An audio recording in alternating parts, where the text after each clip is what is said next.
Perhaps no industry has been under so much pressure as the natural gas industry as we move toward a cleaner energy future.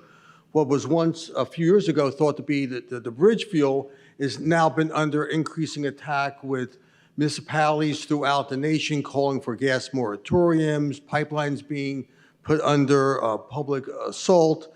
And the question as to what the role of natural gas and its infrastructure being under public scrutiny. Here to speak about the role of natural gas and natural gas infrastructure is Steve Westhoven. Steve is the President and Chief Executive Officer of New Jersey Resources and its principal subsidiary, New Jersey Natural Gas, and serves as a member of the NJR Board of Directors. NJR is a Fortune 1000 and premier energy infrastructure company that provides safe, reliable natural gas and clean energy services, including transportation, distribution, asset management, and retail services. Steve earned a Bachelor of Science in Mechanical Engineering from the Catholic University of America and serves as a member of its Board of Visitors. He is an alumnus of the Harvard Business School's Advanced Management Program, and I welcome him here today.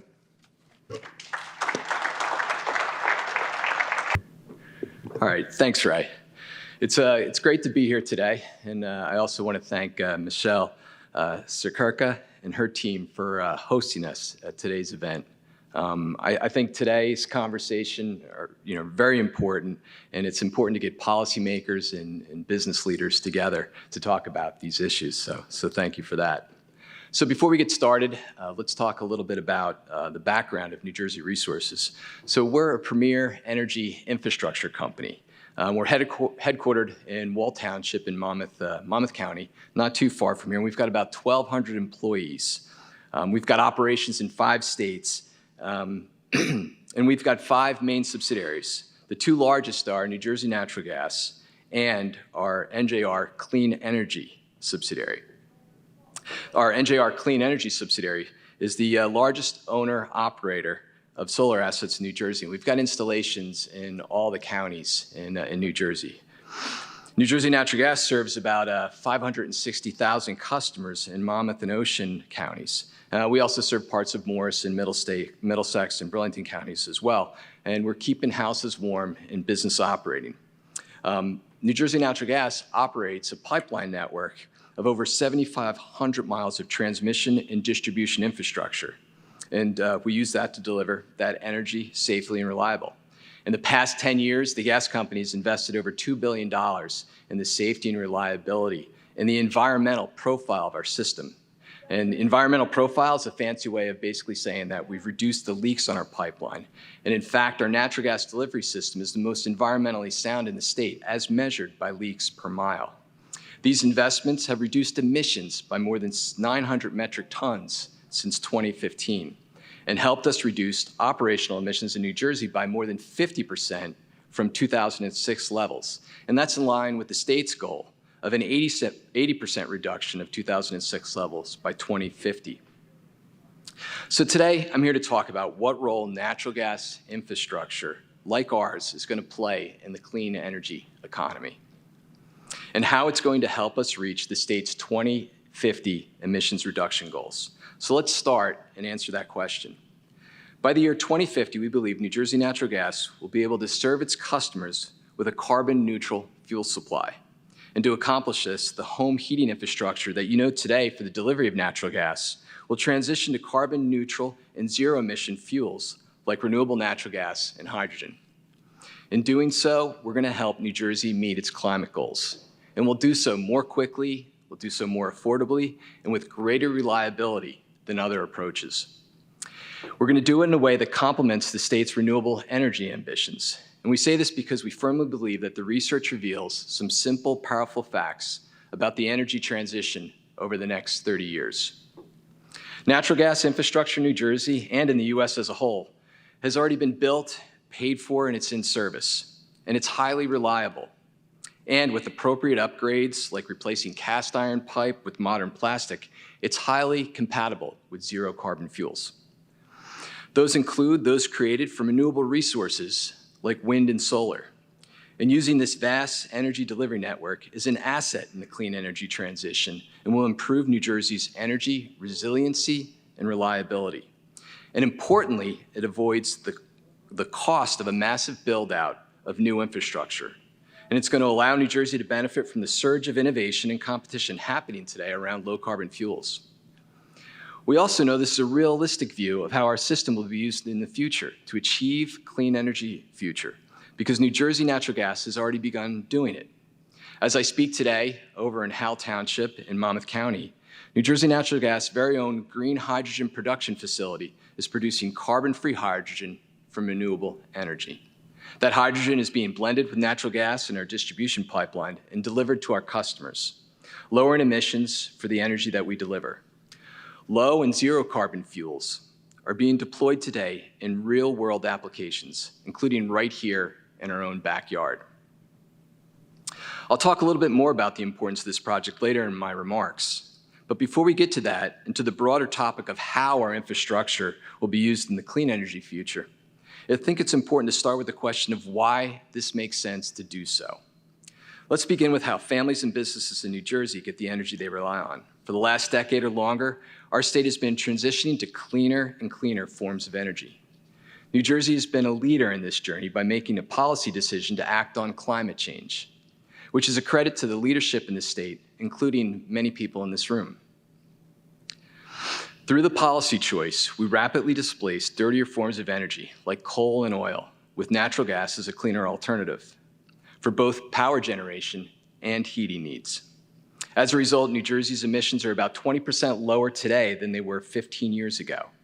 And at the same time, our economy has grown about 12%. That's an amazing number. So we've grown our economy, and we've lessened our usage. Today, more than 3 million customers, 75% of households, rely on natural gas service for heating their homes. In our service territory, that figure is even higher at 82%. And over the years, more than $17 billion has been spent to maintain more than 35,000 miles of delivery pipelines through the state of New Jersey. That's a massive investment made by customers, including many of you. The underground pipeline network has safely and reliably transported natural gas to our customers for over a half a century. And it does so in an important way. Our pipeline system is designed to operate and meet peak demand on the coldest days of winter, when energy consumption is the highest, and also when it's needed the most. The gas systems in New Jersey complement the electric grid in that way. If the entire energy demand for home heating were electrified overnight, a peak winter day would practically double the amount of energy consumed on the electric grid, doubling the power generation needs and doubling the infrastructure needed to reliably deliver that power. That's a large, expensive proposition. The natural gas network handles that energy load and does so with 70 times fewer outages than the electric systems in a given year. Now, I'm not here today to poke at our friends in the electric utilities about reliability, but really what I want to stress is they're different systems and they've got different characteristics. The New Jersey relies on a dual energy system, a pipeline system, and one electric grid. Each of these systems has different capabilities, and the customers benefit from this energy diversity and resiliency. A perfect example of this is what happened last summer. In August, a tropical storm caused widespread outages across New Jersey. 1.6 million customers lost power at some point during the event. In the midst of these outages, New Jersey Natural Gas experienced a 50% increase in its normal gas usage, and our gas usage during the summer doesn't normally fluctuate. As thousands of customers turned on their backup natural gas generators to maintain power to their homes and businesses. Leveraging the benefits of a dual energy delivery system allows the gas system to keep the power on during vulnerable times.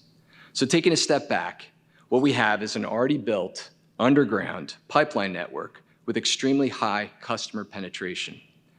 And that works to complement, in fact, at times back up the electric system. That pipeline network can help us reach our climate goals by integrating zero carbon fuels. And it's similar to how electric wires deliver zero carbon electrons from renewables. Shouldn't we use this pipeline system as part of the clean energy transition? We think so. And that brings us to the question of how. How do we get there? Today, our pipeline network can integrate and deploy low and zero carbon fuels, such as renewable natural gas and hydrogen. RNG is produced from landfills, sewage treatment plants, and food waste. Methane gas from these sites is captured, processed, and sent back into the distribution pipeline rather than being emitted in the atmosphere. RNG is already being safely integrated into natural gas systems around the country today.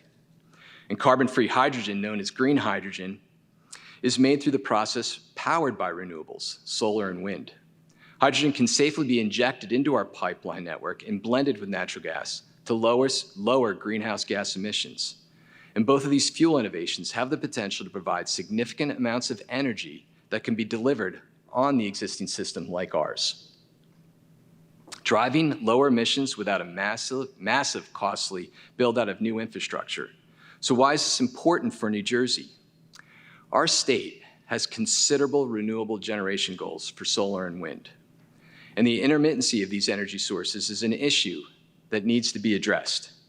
When significant amounts of these renewable resources are concentrated in one location, supply and demand imbalances can occur. As we often see across the Midwest, when supply outpaces demand, the first generators that are asked to shut down are renewables. This is known as curtailment, and essentially is a waste of carbon-free power. Instead, this excess renewable power could be used to create green hydrogen, which could then be stored in existing gas infrastructure like ours. And unlike batteries that naturally degrade and lose power over time, hydrogen could be stored in the pipeline infrastructure without any energy loss. And this can happen over weeks, months, and even across seasons. So consider this, based on the state's goals for solar and wind and the expected addition of other renewable generation on the PJM grid, New Jersey will have periods of significant excess generation in the coming years. And if that excess were directed to green hydrogen production, it could produce enough to support the blend of up to 20% of hydrogen in the natural gas systems. And think about what this approach offers. It not only avoids the loss of important renewable resources, but it uses otherwise wasted surplus energy to create a zero carbon fuel, which can be delivered through our existing pipelines, lowering emissions and amplifying the impact of New Jersey's investment in wind and solar. It can support the build-out of wind and solar. So let's take this out of the abstract. And as I mentioned earlier, our company's already taken action to put these clean energy innovations into practice. Last month, construction was completed on a cutting-edge green hydrogen project in New Jersey Natural Gas's service territory. This facility has begun producing 100% carbon-free green hydrogen through electrolysis, essentially converting renewable energy into zero carbon fuel. This green hydrogen is then blended into our network to serve home and businesses right now. The result is energy delivered to customers in exactly the same manner that they're accustomed to. It has both lower carbon emissions and less fossil fuels are consumed as well. This small system alone will offset 180 tons of carbon emissions per year. And that's the equivalent of removing 90 tons of coal from being burned or not driving over 400,000 miles in a passenger car. This project demonstrates the promise of zero carbon fuels to achieve significant emissions reduction. It does so by using the already constructed, high reliable underground pipeline network that we rely on today. And importantly, it shows us that this is just not a theoretical exercise. This technology works, it's available, and we're putting it to use. So now the question comes down to this: shouldn't we give this technology time to scale? Should we leave a policy door open to leverage these zero carbon solutions moving forward? You should know that this isn't a strategy that we're pursuing this alone. Experts and academics in the US and internationally, as well as the US Department of Energy under the Biden administration, have identified this use of natural gas infrastructure as a key strategy to accelerate the clean energy transition. Earlier this year, the Biden administration's department announced the Hydrogen Shot initiatives. Now, this is similar to the federal government's successful Sunshot initiative that was launched about 10 years ago to drive down the cost of solar. The Hydrogen Shot seeks to bring down the cost of clean hydrogen by 80% over the next decade. Academic institutions like Columbia University and UC Irvine are also driving a practical approach to decarbonization. The common theme among them is this: We should use the infrastructure we already have. The infrastructure that is proven capable of delivering clean energy, and together with aggressive energy efficiency efforts and other carbon-reducing technologies, we can drive deep decarbonization of the fuel we deliver to our customers. Using existing infrastructure will help us get to our climate goals more quickly and do so while maintaining energy resiliency and reliability. By using what's already built and paid for, we can avoid the massive costly new build of the electric grid, potentially lowering the cost of energy transition by billions of dollars for governments, for households, and for businesses like yours. I'll end with a quote from one of those reports published this past April from Columbia University's Center on Global Energy Policy. And it says, "Retrofitting and otherwise improving the existing pipeline system are not a choice between natural gas and electrification, or between fossil fuels and zero carbon fuels. Rather, these investments in existing infrastructure can support a pathway towards wider storage and delivery of cleaner and increasingly low carbon gases, and do so while lowering the overall cost of the energy transition and ensuring reliability across that energy system." So thank you for your time and being part of the dialogue today. I'll now take any questions.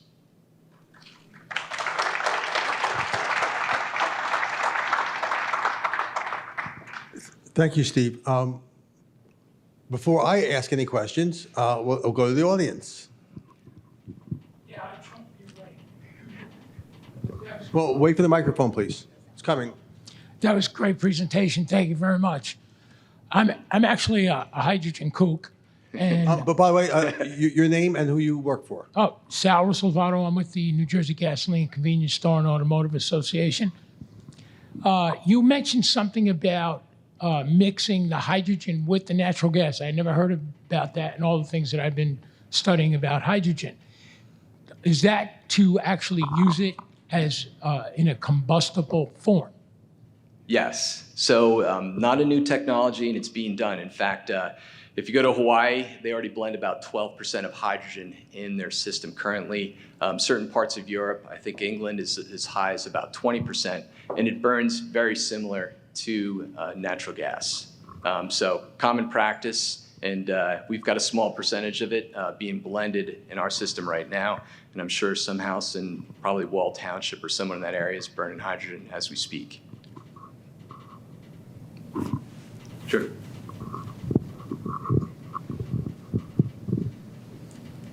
Hi, Joey Guren, Senate Majority Office. I'm curious about renewable natural gas and what's the progress on commercializing that and scaling that up for wider usage?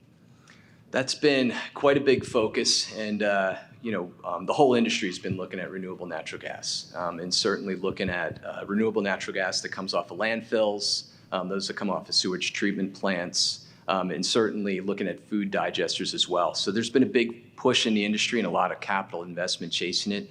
You know, within our service territory, we've got a few landfills that we're looking at that produce significant amounts of natural gas. So we plan on incorporating it in our system, and then certainly trying to get as much of that as possible into our system. It's going to be an all of the above approach. So we're going to need renewable natural gas, hydrogen, energy efficiency. There's going to have to be some manner of carbon capture in order to get to, a totally decarbonized future. But I think with a little bit of innovation and a little bit of effort and investment, that we can get there. But that'll be part of the mix. Any more questions from the audience? We have a minute, 8 seconds. Richard Lawton. I'm Richard Lawton with the New Jersey Sustainable Business Council. Quick follow-up on the green hydrogen, the mix. I mean, how far can you go with the green hydrogen? Will it go to 80% green hydrogen to 20% natural gas, or what's possible in terms of that ratio mix changing over time? So I think that's yet to be determined. You can certainly create a system that would go to 100% hydrogen, 100% hydrogen systems, and some utilities are looking at it. I think currently rule of thumb is that you can get up to 20% before you need to make some physical changes, and those physical changes could be, slight changes in, the regulators on your system. They could be the pilot lights on your appliances. So we have a little ways to go to get up to that rate. But I think the key takeaway is that you can continue to use the system that we have, transport the fuel, and then on a comparative basis, relatively small amounts of investment in order to make the changes on your system to be able to operate with a cleaner fuel are certainly very, very possible. Anyone else? We're good. Steve? Oh, we have someone. Good. Matt, this time introduce yourself.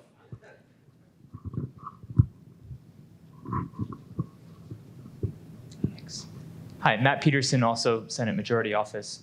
So can you just talk a little bit more about what it means to be a low or zero carbon gas? Because presumably that's still being burned.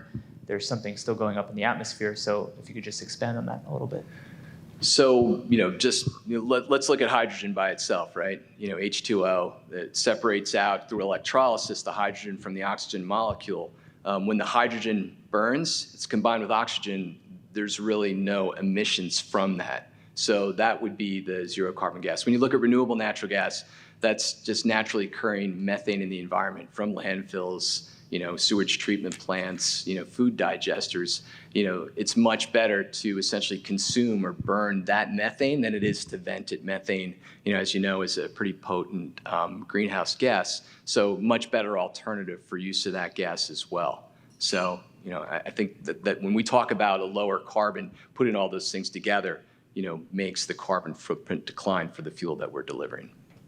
So essentially, from an RNG perspective, rather you are saving those emissions, so it's not going off into the atmosphere. You're now reusing it. Therefore, you're getting that net benefit of using that fuel source. That's exactly it.